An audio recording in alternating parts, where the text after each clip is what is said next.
আসসালামু আলাইকুম। মোর্শেদ শোভন স্বাগত জানাচ্ছি এনটিভির দুপুরের খবরে। ক্রাউন সিমেন্ট শিরোনাম দেখছিলেন, এবারে নিয়ে যাচ্ছি পুরো খবরে। বাংলাদেশ ও পাকিস্তান দুই দেশের অফিসিয়াল ও কূটনৈতিক পাসপোর্টধারীদের ভিসা অব্যাহতি সহ একটি চুক্তি, 4টি সমঝোতা স্মারক ও একটি নথিতে সই করেছে। সকালে রাজধানীর হোটেল সোনারগাঁওয়ে সফররত পাকিস্তানের উপপ্রধানমন্ত্রী ও পররাষ্ট্রমন্ত্রী ইসহাক দারের সঙ্গে পররাষ্ট্র উপদেষ্টা তৌহিদ হোসেনের বৈঠকের পর এই চুক্তি ও সমঝোতা স্মারক সই হয়। এগুলো হলো দুই দেশের অফিসিয়াল ও কূটনৈতিক পাসপোর্টধারীদের ভিসা অব্যাহতি চুক্তি, দুই রাষ্ট্রীয় বার্তা সংস্থার মধ্যে সহযোগিতা, দুই দেশের বাণিজ্য বিষয়ক জয়েন্ট ওয়ার্কিং গ্রুপ গঠন, 2025 থেকে 2028 মেয়াদে দুই দেশের সংস্কৃতি বিনিময় কর্মসূচি, দুই দেশের ফরেন সার্ভিস একাডেমির মধ্যে সহযোগিতা এবং Bangladesh institute of international and strategic স্টাডিজের সঙ্গে পাকিস্তানের ইসলামাবাদ পলিসি রিসার্চ ইনস্টিটিউটের সহযোগিতা বিষয়ে সমঝোতা। বৈঠক শেষে সাংবাদিকরা 1971 সালের মুক্তিযুদ্ধের অমীমাংসিত ইস্যুর বিষয়ে জানতে চাইলে পাকিস্তানের পররাষ্ট্রমন্ত্রী ইসহাক দার বলেন, বাংলাদেশ ও পাকিস্তানের মধ্যে 1971 সালের অমীমাংসিত ইস্যু দুইবার সমাধান হয়ে গেছে। 1974 সালে ত্রিপক্ষীয় চুক্তি ও 2002 সালে পারভেজ মোশাররফের সফরে দুঃখ প্রকাশের মধ্য দিয়ে সমাধান হয়। এখন সামনের দিকে এগিয়ে যেতে হবে বলে জানান তিনি। The issue was resolved twice, 1974 and then early 2000 when General Musharraf visited, and he told the entire nation on behalf of the entire nation of Pakistan to the entire on behalf of Pakistan to entire nation of Bangladesh. Once this is done, even Islam tells us to clean your heart. So I think let's move forward. We have to work together. We have a bright future in this. So you see, this has been done actually. আজকের বৈঠকে আমি এবং পাকিস্তানের উপপ্রধানমন্ত্রী পররাষ্ট্রমন্ত্রী বিদ্যমান সম্পর্ককে সামনের দিনগুলোতে আরও এগিয়ে নিয়ে যাওয়ার জন্য আমাদের প্রত্যয় ব্যক্ত করেছি।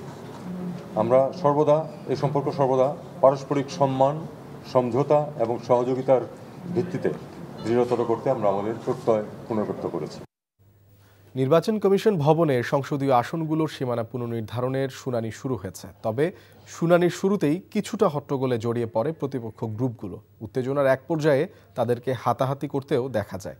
তবে শুনানি শুরুর আগে প্রধান নির্বাচন কমিশনার এএমএম নাসির উদ্দিন বলেন, পেশাদারিত্বের সঙ্গে নিরপেক্ষভাবে কাজ করার চেষ্টা করছে নির্বাচন কমিশন। সিইসি আরও বলেন, নির্বাচন কমিশন পেশাদারিত্বের সঙ্গে নিরপেক্ষভাবে কাজ করার চেষ্টা করছে। আইন অনুযায়ী খসড়া সীমানা নিয়ে দাবি আপত্তির সুযোগ দেয়া হয়েছে। আবেদনগুলো নিয়ে সংক্ষুব্ধ ব্যক্তিদের শুনানিতে যৌক্তিক বিষয়গুলো উপস্থাপনের পরামর্শ দেন তিনি। প্রথম দিনে কুমিল্লা অঞ্চলের 18টি আসনের উপর শুনানি চলছে। তবে আলোচনার শুরুতেই প্রতিপক্ষ গ্রুপগুলোর মধ্যে উত্তেজনা দেখা যায়। এই উত্তেজনার এক পর্যায়ে তারা হাতাহাতিতে জড়িয়ে পড়েন। 10ই আগস্টের মধ্যে 83টি সংসদীয় এলাকার সীমানা নিয়ে যে 1760টি দাবি আপত্তির আবেদন নির্বাচন কমিশনে জমা হয়। 24শে আগস্ট থেকে শুরু হওয়া এই শুনানি চলবে চলতি মাসের 27 তারিখ পর্যন্ত। এই 4 দিন দাবি আবেদন নিষ্পত্তি করে চূড়ান্ত সীমানা প্রকাশ করবে ইসি। অনেকে আমাদের কাছে ইতিপূর্বে অনেক দাবি আপত্তি জানিয়েছিল, সেগুলো বিবেচনায় নিয়েছি। আমরা অত্যন্ত পেশাদারিত্বের সাথে নিরপেক্ষভাবে কাজ করার চেষ্টা করেছি। আমরা অনেক এক্সপার্টদেরকে নিয়োগ দিয়েছিলাম এই কাজটা করার জন্য। এক্সপার্টদেরকে নিয়োগ দিয়ে তাদের সুপারিশ আমরা নিয়েছি। সব কিছু মিলিয়ে আমরা এই সীমানা নির্ধারণের খসড়াটা প্রকাশ করেছি। দর্শক, নির্বাচন কমিশনে এই মুহূর্তে আছেন আমাদের senior staff correspondent Niamul Aziz Sadiq. আমরা সরাসরি যুক্ত হচ্ছি তার সাথে। সাদিক, শুনানি এখন কোন পর্যায়ে আছে আর কারাই বা হট্টগোল করলো?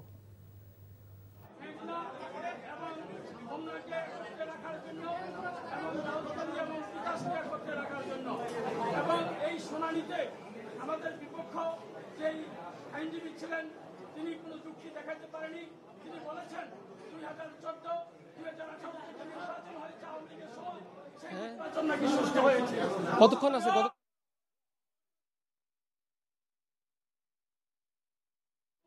আজকে যে অপ্রীতিকর ঘটনাগুলো ঘটেছে তার মধ্যে অন্যতম হচ্ছে ব্রাহ্মণবাড়িয়া 2 আসন এবং ব্রাহ্মণবাড়িয়া 3 আসনের বিএনপির দলীয় যে প্রার্থীরা রয়েছে, বিশেষ করে ব্যারিস্টার রুমিন ফারহানা তিনি এবং ব্রাহ্মণবাড়িয়া 3-এর যে বিএনপির ব্রাহ্মণবাড়িয়ার যে সভাপতি, জেলা সভাপতি, তার সাথে তার সমর্থক যে বড় ধরনের একটি ঘটনা ঘটেছে। আমরা দেখেছি যে বেশ হাতাহাতি এবং পরবর্তীতে সংঘর্ষের একটি ঘটনা ঘটে। সেটি কিন্তু সিইসির সামনে এবং যারা শুনানি শুনছিলেন অন্যান্য যে 4জন কমিশনার রয়েছেন তাদের সামনে এই ঘটনাগুলো ঘটেছে। আপনারা নিশ্চয়ই ভিডিওর মাধ্যমে সেটি দেখতে পেরেছেন এবং পরবর্তীতে আমরা কথা বলেছি। এর ভিতরে হঠাৎ করে একজন এনসিপি নেতা এসে তিনি দাবি করেছেন যে তার উপরও হামলা হয়েছে।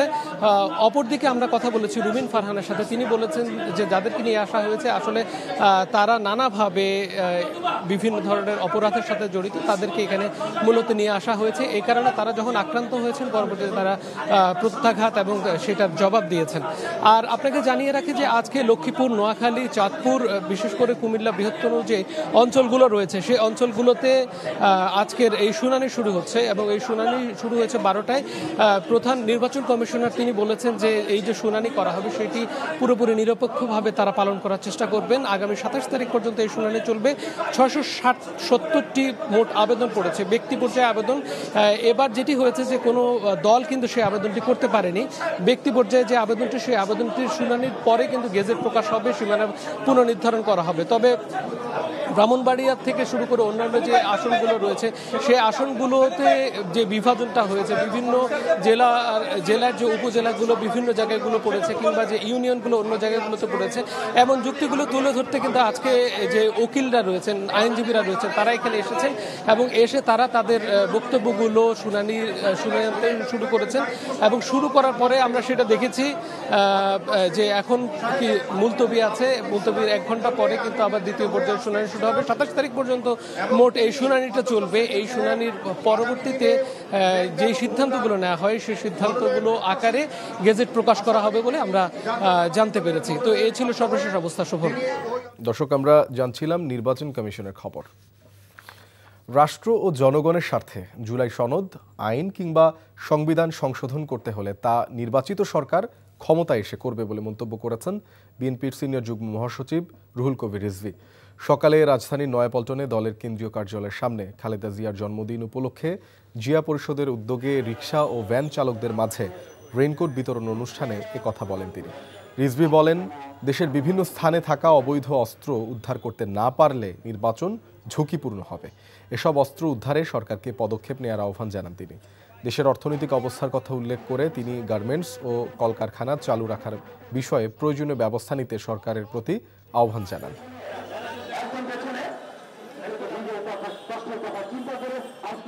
জুলাই সনদের ব্যাপারে কথা বলছেন। জুলাই সনদে যে সুপারিশ আসবে সেখানে যদি আইন সংশোধন করতে হয়, সংবিধান সংশোধন করতে হয়, সেটা নির্বাচিত পার্লামেন্ট করবে।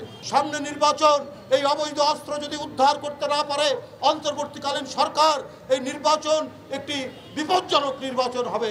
অবিলম্বে অবৈধ অস্ত্রকে আপনার উদ্ধার করতে হবে।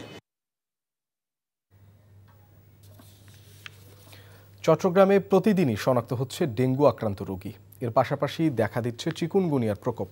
চট্টগ্রামের বিভাগীয় স্বাস্থ্য পরিচালক ডাক্তার শেখ ফজলে রাব্বি জানিয়েছেন, সবশেষ 24 ঘন্টায় বিভাগে 73 জনের শরীরে ডেঙ্গু শনাক্ত হয়েছে। এ নিয়ে আক্রান্তের সংখ্যা দাঁড়িয়েছে 4,451 জন। হাসপাতালে ভর্তি আছেন 189 জন। চলতি বছরে ডেঙ্গু আক্রান্ত হয়ে মারা গেছেন 16 জন। এদিকে স্বাস্থ্য অধিদপ্তরের তথ্য মতে চিকুনগুনিয়ায় সবশেষ 24 ঘন্টায় 94 জন আক্রান্ত হয়েছে। এ সময় চট্টগ্রাম বিভাগে ডেঙ্গু কিংবা চিকুনগুনিয়ায় কেউ মারা যায়নি। সফল ও টেকসই উত্তরণের জন্য এলডিসি গ্র্যাজুয়েশনের চ্যালেঞ্জ মোকাবেলায় আরও 3 থেকে 5 বছর সময়ের প্রয়োজন বলে জানিয়েছেন ব্যবসায়ীরা। রাজধানীর একটি হোটেলে ইন্টারন্যাশনাল চেম্বার অব কমার্স আয়োজিত বিভিন্ন বাণিজ্যিক সংগঠনের যৌথ সংবাদ সম্মেলনে সরকারের প্রতি এই আহ্বান জানান তারা। এ সময় এলডিসি গ্র্যাজুয়েশনের চ্যালেঞ্জ মোকাবেলায় করণীয় দিক তুলে ধরা হয়। আন্তর্জাতিক বাণিজ্য সংগঠন আইসিসি বাংলাদেশের সভাপতি বলেন, বর্তমান অর্থনৈতিক বাস্তবতায় এলডিসি উত্তরণের প্রস্তুতির সময় বিবেচনায় আগামী বছরের নভেম্বরের মধ্যে গ্র্যাজুয়েশন উপযুক্ত সময় নয়। বিশেষ করে আন্তর্জাতিক বাজারে রপ্তানিমুখী শিল্পের শুল্কমুক্ত প্রবেশাধিকার হারানোর ঝুঁকি কাটিয়ে উঠতে আমদানিকারক দেশগুলোর সঙ্গে বাণিজ্য চুক্তি সম্প্রসারণ করা সহ কার্যকর পদক্ষেপ নেওয়ার তাগিদ দেন তারা। পাশাপাশি বিশ্ববাজারে প্রতিযোগিতায় টিকে থাকতে নিজেদের সক্ষমতা বাড়ানো এবং পণ্যের বহুমুখীকরণের বিকল্প নেই বলেও উল্লেখ করেন তারা। আরব আমিরাতে এশিয়া কাপ শেষে 3 ম্যাচের ওয়ানডে এবং টি-20 সিরিজ খেলবে বাংলাদেশ এবং আফগানিস্তান। টি-20 দিয়ে শুরু হওয়া 2 ফরম্যাটের সিরিজ পূর্ণাঙ্গ সূচি প্রকাশ করা হয়েছে। ওয়ানডে ও টি-20 ফরম্যাটের সিরিজ দুটি সংযুক্ত আরব আমিরাতে অনুষ্ঠিত হলেও আয়োজক Afghanistan cricket board. T Asia cup শেষ হওয়ার পর সিরিজটি শুরু হবে, যেখানে 2 দলই এশিয়ার প্রধান ইভেন্টের গ্রুপ বিতে একসাথে প্রতিদ্বন্দ্বিতা করবে। 2, 3 ও 5 অক্টোবর মাঠে গড়াবে সংক্ষিপ্ত ফরম্যাটের 3 ম্যাচ। 50 ওভারে 3টি ম্যাচ হবে যথাক্রমে 8, 11 ও 14 অক্টোবর। এই ছিল দুপুরের খবরে। এই খবরের ভিডিও সহ আপডেট জানতে ভিজিট করুন এনটিভি অনলাইন www.ntvbd.com। এছাড়াও এনটিভির জনপ্রিয় সব অনুষ্ঠান ও খবরের আপডেট জানতে ভিজিট করুন আমাদের ইউটিউব ও ভেরিফাইড ফেসবুক পেজ। 5টায় দেশের খবর দেখার আমন্ত্রণ রইল। ধন্যবাদ সবাইকে।